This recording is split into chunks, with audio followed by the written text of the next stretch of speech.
Cliff Matthews did not look like a superhero.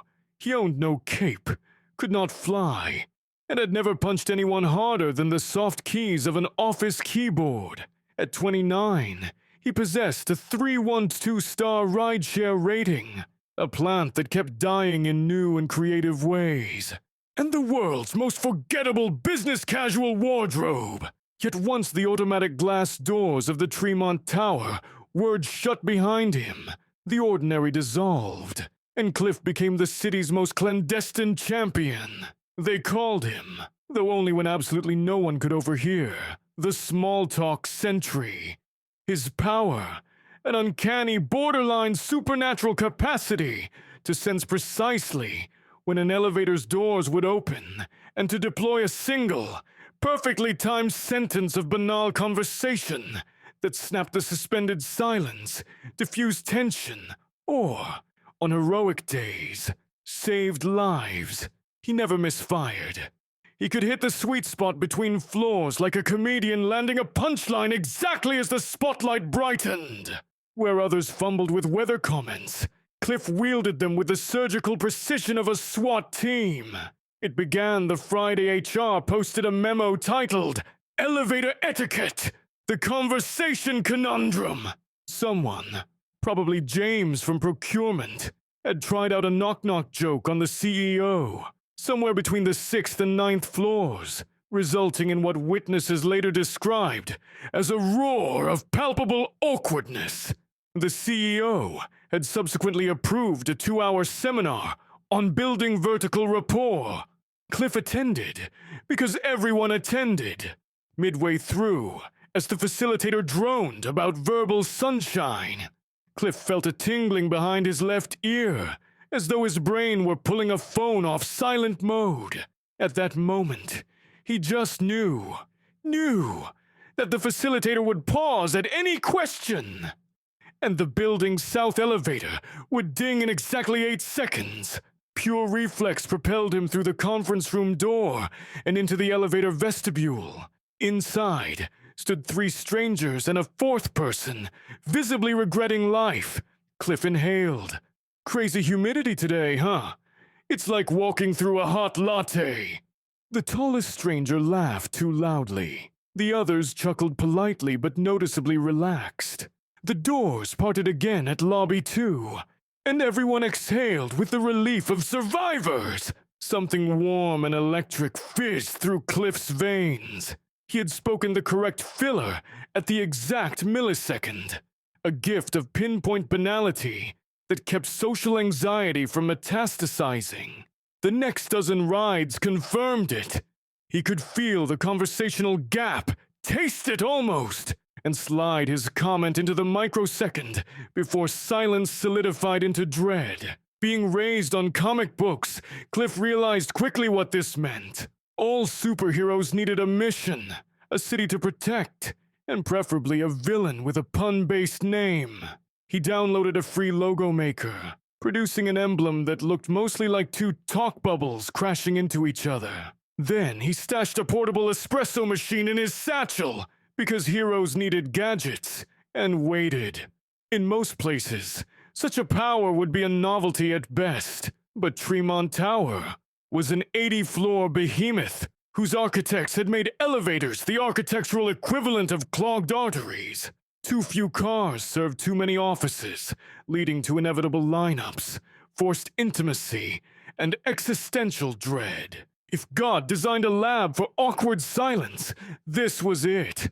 Within weeks, rumors of a mysterious elevator guardian spread. A marketing intern swore an invisible presence had coaxed a confession out of her manager during a 12-second ride. Facility staff praised the Phantom, who always mentioned the broken air conditioner right as the CFO boarded, ensuring repair budgets were approved. People began entering elevators with almost religious anticipation, hoping for the subtle flick of relief that marked the small-talk sentry's handiwork. Cliff, proud yet mindful of secret identity protocol, accepted his double life quietly. But every hero's story, he knew, demands an arch-nemesis. Enter Silas Grindel, the newly hired vertical transportation efficiency consultant. In simpler terms, Silas was there to make elevators run cheaper, not better. He introduced eco-stop mode, forcing cars to idle mid-shaft if occupancy dipped below 60%. What looked brilliant on spreadsheets felt terrifying in practice. The cars would stall between floors, lights dimmed to romantic, and a robotic voice chirped, "Conservation is cool! Please enjoy this pause!" Silas had the charisma of a damp stapler and the grin of someone who buys world's best boss mugs for himself. During his first week, 8 people missed meetings, 2 developed claustrophobia, and 1 sales rep attempted yoga breathing so hard he hyperventilated. The building muttered darkly, and Cliff's temporal gift was stress-tested like never before. Monday, 8:17 a.m., Elevator D. A mid-shaft eco-stop. Stranded Cliff with Miss Saldana from legal and 3 engineers. The fluorescent glow flickered to a moody sepia. 4 people looked at their shoes. 1 at the glowing closed-door button, which offered the emotional support of a chocolate teapot. Cliff sensed panic, inching up like rising floodwater. He summoned his powers. He cleared his throat precisely as Miss Saldana's hand twitched toward her phone. "Did you know flamingos can only eat when their heads are upside down?" Everyone blinked. An engineer chuckled. The tension deflated, replaced by confused curiosity. The car resumed in seconds. Crisis averted. Tuesday, 10:31 a.m., Elevator F. Eco stop again. Cliff and Harold from IT, who was famous for sweating through dress shirts, stood silently. Cliff tasted the air. The silence thickened like gravy. 5 seconds before Harold would have attempted a joke about IT standing for intense terror, Cliff intervened. "I always forget. Are green grapes just unripe purple ones? Or are they a different species?" Harold launched into an animated speculation about botany and antioxidants. By the time the doors opened, Harold was lighter of spirit and miraculously drier of armpit. But Silas Grindel noticed the miraculous mood recoveries. He ran data. Each EcoStop episode created an average of 3.5 negative feedback tickets, except in 1 elevator at random intervals, where complaints dropped to 0. Algorithmic heat mapping indicated a single individual present whenever morale spiked. Cliff Matthews. During a staff forum, Silas publicly praised our own Mr. Matthews for adaptability, but privately wrote "anomaly threat" on a legal pad in crude marker. He envisioned himself as top dog in the ecosystem of corporate discomfort, and Cliff was poaching on his territory. Thus emerged Villainy Phase 1, Sabotage. Silas tinkered with elevator software to extend eco-stop delays from 10 to 40 seconds, and reprogrammed the voice to say, "Conservation is cool. Please reflect on your life choices." He smirked wickedly. The smirk of a man confident no one could maintain calm for 40 dismal seconds, inside what amounted to a vertical coffin. Silas underestimated the small-talk sentry. Upgrading his coffee gadget to a full AeroPress, Cliff doubled down. He developed conversation openers so engaging people occasionally forgot to exit at their floors. Debate topics included, rank these office supplies by emotional support. What animal would make the worst therapist? And could lasagna be classified as cake? Passengers disembarked, buoyed by laughter, leaving 0 feedback tickets, and cruelest of all, praise for the upgraded hold message. Silas's eye twitched. Villainy Phase 2 commenced. He aligned all elevators' eco-stop sequence at 4:59 p.m. on Friday. Peak exodus and locked override access. 8 cars froze simultaneously between the 2 parking levels. Lights shifted to migraine blue. An on-hold track titled "Mindful Waiting" warbled pan flutes over distant whale moans. Elevators stuffed with tired accountants, cranky marketers, and 1 intern holding a goldfish bowl hung suspended like sardines in a can. Silas retreated to a control booth, clutching CCTV feeds like victory popcorn. "Let's see the Sentry handle that," he whispered, unaware that supervillains who monologue are contractually doomed. Cliff, inside Elevator B with 8 others, felt the gravitational wave of collective dread. 40 seconds was one thing. This was indefinite. His power required timing. He must strike the instant before tension peaked, but not a moment sooner. In near darkness, he closed his eyes, attuned to the subtle rhythms of uneasy breathing, the micro shifts of weight, the energetic hum of cell phones lighting up. He sensed it, a quiver in the soundscape, the inhale before someone would attempt either an angry complaint or a panicked scream. Cliff spoke, voice calm but bright. "You folks ever wonder why the word Q keeps 4 silent letters just to wait in line behind the first?" 8 sets of eyes swiveled. There it was, the collective blink of surprise, then the burst of laughter that wholly rewired the atmosphere. Like dominoes, each elevator car caught the contagion. Through grated vents, Cliff's sentence echoed. Someone had engaged the intercom, and passengers in other cars latched onto the topic, arguing about silent letters, favorite vowels, and words that look like typos but aren't. The building became a chorus of lexical curiosity. Even the goldfish seemed intrigued. Inside the control booth, Silas smashed a fist onto the console. How? How? On monitors, he watched a marketing rep pantomime spelling night in the dim light, while colleagues howled. Rather than panic, community blossomed. Silas yanked the master power, hoping a full shutdown might restore fear. But that action triggered the tower's fire code. Alarms blared briefly before the emergency generator kicked in, opening all elevator doors at the nearest floor. Passengers spilled out mid-conversation, now bonded like cruise survivors. Someone began distributing leftover bagels.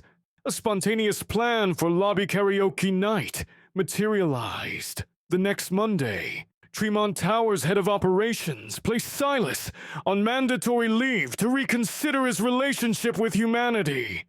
Cliff expected the story to end there. Villain foiled, status quo returned. But a superhero's journey rarely stops after the first boss fight. 2 weeks later, the city newspaper featured an op-ed lambasting corporate culture's dependency on tiny talk, praising the mysterious elevator hero for unleashing the liberating force of trivial chatter. It was positive, but it drew wider attention, including that of the Nullifier, a rival super specialized in shutting conversations down with predatory efficiency. The Nullifier's secret identity was Cassandra Vex, formerly a renowned improv comedian, until a disastrous birthday clown gig robbed her of faith in spontaneous banter. She cultivated an anti-dialogue aura. Plants wilted around her at parties. Group chats died mid-emoji. She dedicated herself to eradicating small talk in favor of glorious, contemplative silence. Cassandra chose the Tremont Tower as her battleground after reading the op-ed. Her plan: ride each elevator in succession, annihilate conversation by responding to every line with a single dead-end word. Legend said the simple syllable, delivered with her particular resonance, could rupture the morale of an entire brunch crowd. On a drizzly Wednesday, she strolled into the building at 9:02 a.m., disguised as a prospective client. Cliff, sensing no disturbance, prepared his usual routine until the Slack channel dog elevator support pinged with red alerts. "Help! Elevator C frozen in brutal silence!" Elevator a rider just muttered, after I complimented her shoes. Now everyone's spiraling. "Someone please send Cliff. It's DEFCON small talk." Cliff dove into the service stairwell, dashing between floors to intercept the menace. He found Cassandra in elevator H, with 4 junior accountants staring at their shoes like orphans in the rain. Without hesitation, he boarded, slotting himself between passengers. He felt around the silence, but it was different. Reinforced, like trying to crack granite. Cassandra's hung in the cabin like a lead curtain. His usual weather jokes would shatter against it. He needed a conversational nuke. He waited for the ding of floor 23, timing mechanism whirring in his mind. A trapped intern inhaled, prepping a timid attempt at "so any weekend plans." Cliff knew Cassandra's retort would eviscerate it. He intervened a microsecond earlier. "Odd fact," he declared in a professorial tone. "The blobfish looks depressing, only because photographers pull it from deep sea pressure. At its natural depth, it's actually kind of dapper." The accountants blinked, curious despite their gloom. Cassandra's lips parted to release the dreaded but the intern, electric with sudden fish-based intrigue, interrupted. "Seriously, so we're unfairly body-shaming a fish?" Cliff nodded, describing deep ocean physics with comedic flair. Cassandra tried again, but each was swallowed by follow-up questions. What other animals suffer PR crises? Are we all just products of our environments? Soon, the talk blossomed into a philosophical debate about identity perception and Instagram filters on marine life. Cassandra's aura wavered, the weaponized apathy eroding as people found genuine interest. At floor 37, she attempted a last stand, intoning the bleakest on record. Cliff countered with a storyline about penguins proposing with pebbles, which somehow led to everyone swapping adorable animal courtship facts. Joy saturated every corner of the cabin, neutralizing her power entirely. When the doors opened at Human Resources, Cassandra stumbled out, dazed, defeated, and possibly curious about seahorse monogamy. She vanished into a coffee shop and was not seen again, presumably writing a reflective journal titled, "Maybe, isn't enough." Word of the duel spread. Management, seeing brand building potential, erected a small plaque in the lobby, dedicated to the champion of conversational timing, name unknown, impact unmistakable. They also added a suggestion box labeled "Topics You'd Love to Discuss for 15 floors or less." Cliff occasionally slipped in prompts like favorite fictional smell or best sandwich you've never eaten. Yet fame is a fickle thing. Soon, podcasts clamored for interviews. HR drafted a policy on hero worship in vertical conveyances and pushed notifications of trending hashtags. Elevator Avengers Small Talk Savior buzzed non-stop. Cliff's anonymity teetered. One evening, as he contemplated whether to trademark his emblem or burn it, a new emergency erupted. The grand opening gala of the Tremont Tower Sky Lounge, 75th floor, packed with city officials, influencers, and every employee who owned a sparkly outfit. The tower's outdated software, still recovering from Silas's efficiencies, buckled under party traffic, elevators missequenced, stranding guests for long intervals. Sparkly people, apparently, have a low tolerance for inconvenience. Worse, someone spilled glitter into a control panel, shorting cabin intercoms. Cliff was not on the guest list. Cheddar puffs and small talk heroics rarely overlap. He learned of the disaster when texts flooded his phone. "Gold sequin chaos. Come quickly." Grabbing his satchel and an emergency bow tie, Cliff sprinted. The lobby resembled an airport after 80 canceled flights. 4 elevators sat stuck between 50 and 60, visible on a diagnostic wall display. Fire marshals eyed the shafts. Media influencers were live streaming frustration, hashtags metastasizing by the second. Cliff scanned for a stairwell key but found none. He did, however, spot an unfinished maintenance elevator on the building's blueprint. 10 minutes, and 2 authorized personnel-only signs later, he clung to a mechanical lift, ascending the skeleton of an under-construction express shaft. Each jolt rattled his bones, but he climbed floor by floor until parallel with elevator M. Stuck at 58, He pried open a maintenance hatch and peeked through the cabin's top grate. Inside, 15 glittering socialites, one flustered DJ, and Mayor Ortega gripping a tray of shrimp shooters. The air fizzled with nerves. Cliff's timing sense tingled violently. Tension hung by a single brittle string. He swung down, startling everyone. With no time for warm-up, he shouted, "If you had to replace handshakes with any fruit, which one gets the gig?" Silence shattered into bewildered giggles. "Clearly bananas," said the DJ. "No, kiwis. Perfect size," argued a councilwoman. Mayor Ortega mused about hygiene concerns with oranges. Cramped guests loosened their shoulders, passed shrimp shooters, and began ranking fruits by ergonomic grasp. Cliff worked the cabin like a maestro, pivoting to, "What would be the worst song to score a funeral?" They shouted, "Baby Shark! YMCA! Don't Stop Believin'." The group vibrated with collective fun. Cliff radioed the fire marshals via his phone's emergency band, relaying the mechanical fault details he'd observed from above.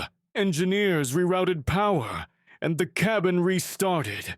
As Elevator M ascended smoothly toward the lounge, partygoers cheered. Cliff, dust-streaked and out of breath, directed waves of applause toward the event staff when the doors opened, then slipped away among costume saxophonists. The city's elite would remember only that some random handyman with impeccable chat had saved the evening. Back at street level, Cliff leaned against a vending machine, exhilarated and exhausted. He realized something.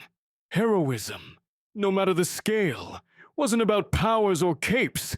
It was about needs met in the exact moments they arose. Some heroes stopped meteors.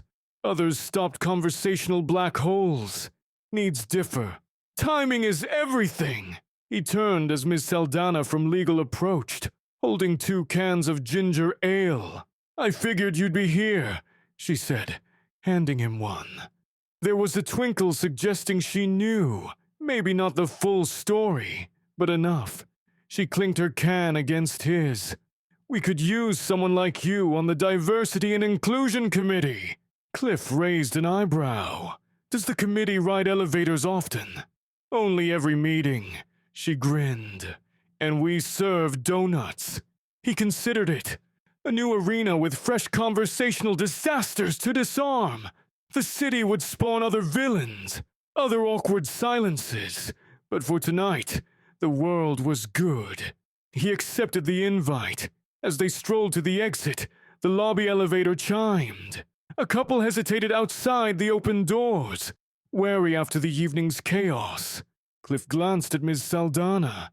She smirked. Together they stepped inside. He felt that familiar prickle behind his ear, calibrating the seconds until the doors slid shut. 3, 2, 1. He looked at the strangers and smiled. Ever realized that if Mondays had a face, it would probably resemble an unbuttered piece of toast? The couple burst out laughing. The tension popped like soap bubbles. The elevator ascended peacefully into the night, carrying its quiet guardian, his ally, and 4 passengers, blissfully unaware that they'd just been saved by the softest superpower ever bestowed.